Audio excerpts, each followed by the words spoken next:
नमस्कार, सलाम, सत श्री अकाल and may God bless you. आज मैं फिर हाज़िर हूँ आपके साथ में। ज़रा सोचिएगा कि एक और एपिसोड के साथ में। दोस्तों, आज का जो मुद्दा है वो वो जो मुद्दा है वो हमारी आपकी ज़िंदगी से सीधे तौर से जुड़ा हुआ है। वैसे भी भारत में जितने भी मुद्दे होते हैं, जितने भी मुद्दे हैं सड़क से लेके संसद तक, वो सब हमसे आपसे जुड़े हुए हैं। क्यों?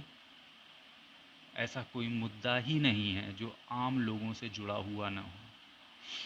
दोस्तों, अगर अभी हाल फिलहाल की कुछ सुर्खियों को उठा के हम देख लें तो कहीं पे भी, किसी भी न्यूज़ चैनल में, कहीं पे भी आपको कोरोना कोरोना कोरोना इसके अलावा कहीं कुछ सुनाई ही नहीं दे रहा होगा।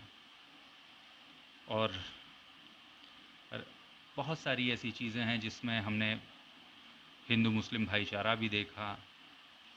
जैसी चीज़ें परोसी जा रही थी वैसी नहीं निकली। हमने मज़दूरों की तकलीफ़ें भी देखी, हमने उनके ऊपर होती हुई राजनीति भी देखी। लेकिन अब आज हम बात करते हैं स्वास्थ्य के बारे में, जो मेरे ख्याल से बहुत ज़रूरी है। और स्वास्थ्य को ही मद्देनज़र रखते हुए भारत ने इतना लंबा लॉकडाउन लगा रखा है। दोस्तों, एक छोटी सी बात आपको बताना चाहता हूँ कि न्यूज़ीलैंड बहुत छोटा सा देश है, बहुत छोटा, बहुत प्यारा, बहुत खूबसूरत देश है, बहुत कम आबादी। लेकिन वहाँ पे और हमारे यहाँ पे, हमारे भारत में और न्यूज़ीलैंड में लॉकडाउन एक ही दिन शुरू हुआ था। सेम डे, सेम डे शुरू हुआ था। और अभी तकरीबन 3-4 दिन पहले की बात है, 3-4 दिन या उससे भी पहले की, वहाँ की प्रधानमंत्री ने कहा था कि वो कोरोना से अब जंग जीत चुकी हैं और अब वो वहाँ की इकॉनमी खोलने जा रही हैं। लेकिन वो लोगों की सोशल लाइफ नहीं खोलेंगी, ऐसा ऐसा उनका कहना था। बहुत अच्छी बात है। लेकिन ये मेरे से एक गलती हो गई कि मैंने अपने देश की तुलना न्यूज़ीलैंड से कर दी। जबकि हमारे भारत में पिछले कुछ 5-6 सालों से एक नया ट्रेंड चल पड़ा है कि अपने से बेहतर से तुलना नहीं करनी है, अपने से जो कमज़ोर है उससे तुलना करके अपने आप को बलशाली, अपने आप को बेहतर साबित करना है। मुझे तुलना अगर करनी ही थी तो मुझे पाकिस्तान, बांग्लादेश या अफ़गानिस्तान से करनी चाहिए थी, या और भी जो छोटे छोटे देश हैं उनसे करनी चाहिए थी। माफ़ी चाहता हूँ उसके लिए। चलिए, खैर। दोस्तों, अभी कुछ दिनों पहले की कुछ सुर्खियां थी कि भारत में तकरीबन 63,000 पीपीई किट्स जो है वो डिफेक्टिव निकल गई, जिसके ऊपर विपक्ष ने भी काफ़ी हंगामा किया। अखिलेश यादव जी ने कहा कि एक घोटाला है। वहीं कांग्रेस महासचिव प्रियंका गांधी जी ने भी कहा कि एक घोटाला है। दोस्तों, एक छोटा सा सवाल है, छोटा सा सवाल आपसे आपसे हमसे सबसे, हम लोगों को अपने आप से पूछना चाहिए कि एक बहुत बड़ा स्लोगन था हमारे देश में, बहुत बड़ा स्लोगन चला हुआ था शुरुआत में, मतलब आज से कई सालों पहले की बात कर रहा हूँ, 2014 के बाद की ही बात है, ज़्यादा ज़्यादा पीछे मत जाइएगा। तो एक चला था make in India, make in India. वो शेर, और उसका लोगो था शेर। दोस्तों, अगर वो मेक इन इंडिया का क्या हुआ, ज़रा सोचिएगा।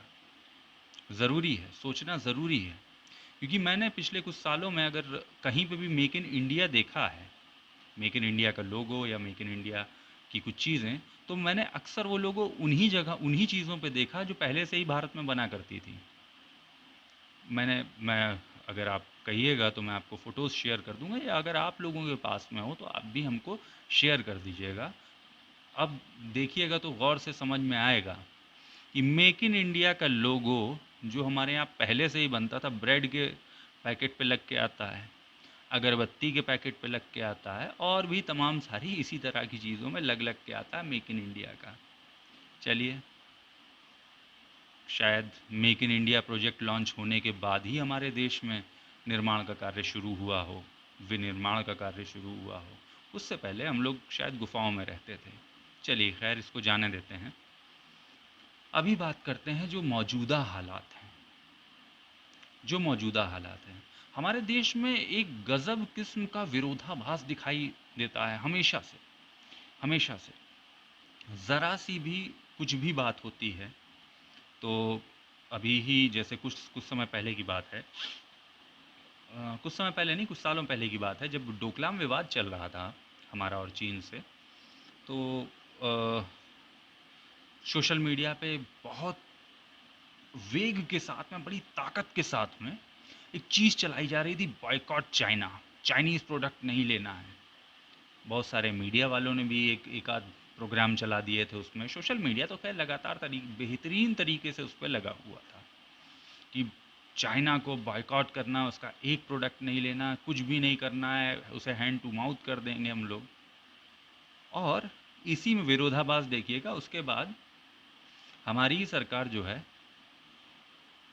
सरदार वल्लभ भाई पटेल की प्रतिमा का कॉन्ट्रैक्ट जो हज़ारों करोड़ में था, वो चाइना को दे देती है। Well and good. इस विरोधाभास के बारे में ज़रा सोचिएगा। अभी फ़िलहाल, हाल फिलहाल मैंने शुरू में जो भी आपसे मेक इन इंडिया का जिक्र किया था, वो किस लिए किया था? मेक इन इंडिया का जिक्र मैंने इसलिए किया था कि जो पीपीई किट्स होती हैं, पीपीई किट्स अभी भी हम चाइना से ही खरीद रहे हैं। और सोशल मीडिया पे इस समय एक बेहतरीन तरीके से नए नए जोशो खरोश के साथ में एक चीज़ चली हुई है कि टिकटॉक को बैन करना है। और आज ही मैंने न्यूज़ पब्लिश की है कि 200 करोड़ बार डाउनलोड हो चुका है टिकटॉक, जिसमें से सबसे ज़्यादा बार भारतीयों ने किया। एक तरफ तो हम टिकटॉक को बैन करने के लिए सोशल मीडिया पे पूरे ज़ोर शोर से लगे रहते हैं, और ऊपर से हमारे देश की हमारी सरकारें जो हैं, वो जितनी भी मेडिकल इक्विपमेंट हैं वो विदेशों से ही आयात करती हैं, खासकर चाइना से। और आपको दोस्तों एक फैक्ट भी बता दूं कि भारत में जितने भी मेडिकल इक्विपमेंट हैं, जितने भी चिकित्सीय उपकरण हैं, वो उनमें से 80% हम लोग आयात करते हैं। हो सके तो ज़रा सोचिएगा इस पे। और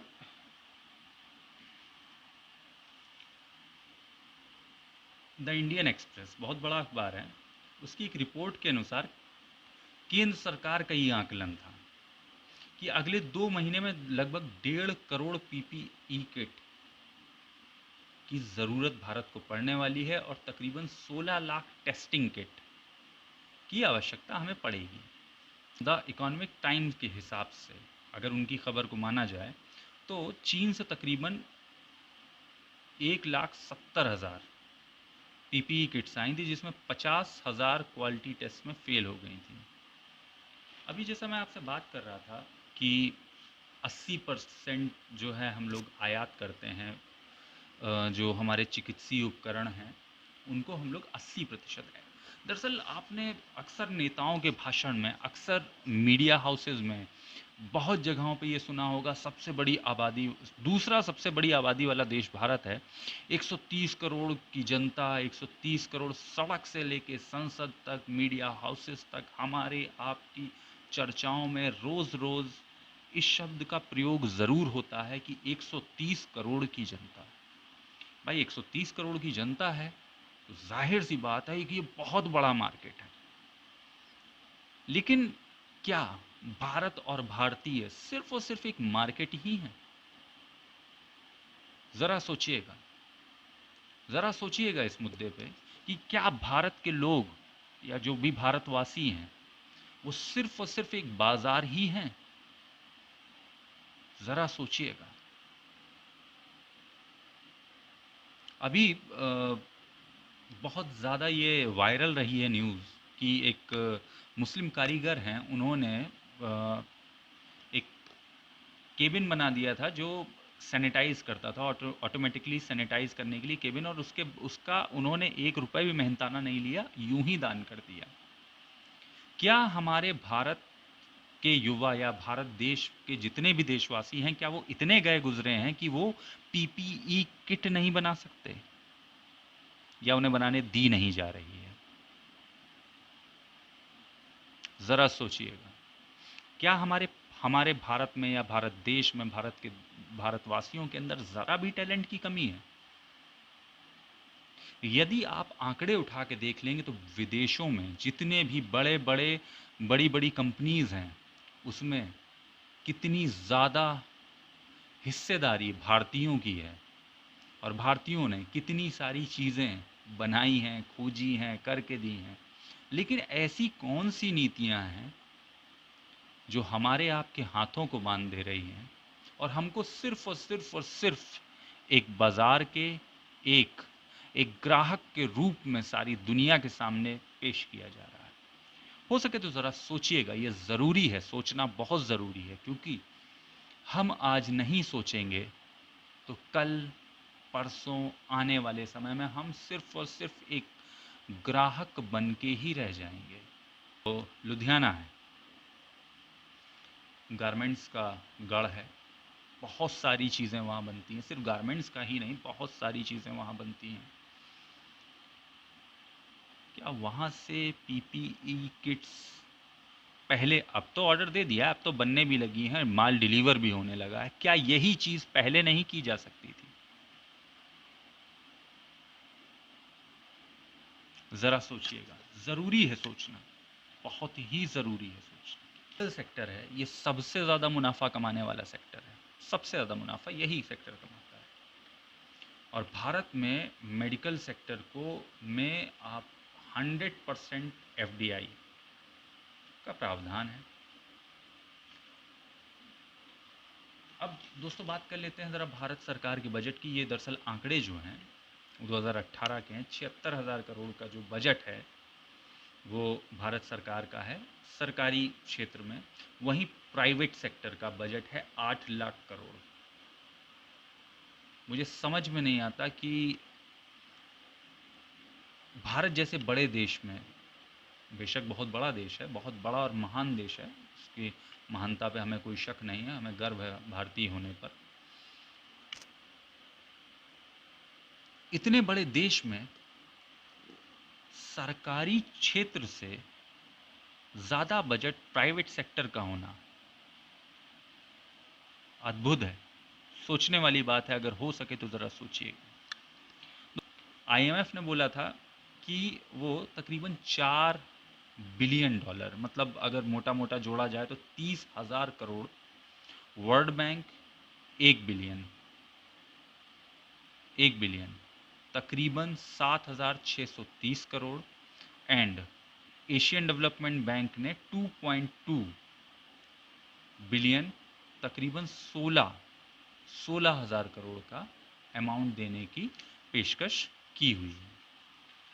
दोस्तों आपसे एक सिर्फ यही गुजारिश है कि आने वाले सालों में, अभी तो हम 112वें नंबर पे हैं मेडिकल के क्षेत्र में, आने वाले सालों में जब भी कभी आप ये देखिएगा, कभी सोचिएगा कि हमारे देश में कितना, मैं अभी पीएम केयर फंड और जो ऐसे डोमेस्टिक हमको दान मिले हैं, मतलब हमको नहीं, हमारे देश की सरकार को मिले हैं, उस पर बात नहीं कर रहा हूँ मैं। वो बात कर रहा हूँ जो विदेशों से आ रहा है, जो बड़ी बड़ी संस्थाएं सहायता कर रही हैं। एक सवाल ज़रूर पूछिएगा दोस्तों, एक सवाल पूछना बहुत ज़रूरी है कि ये जो जितना भी फंड आया है इसका आखिरकार हुआ क्या, इसका किया क्या गया।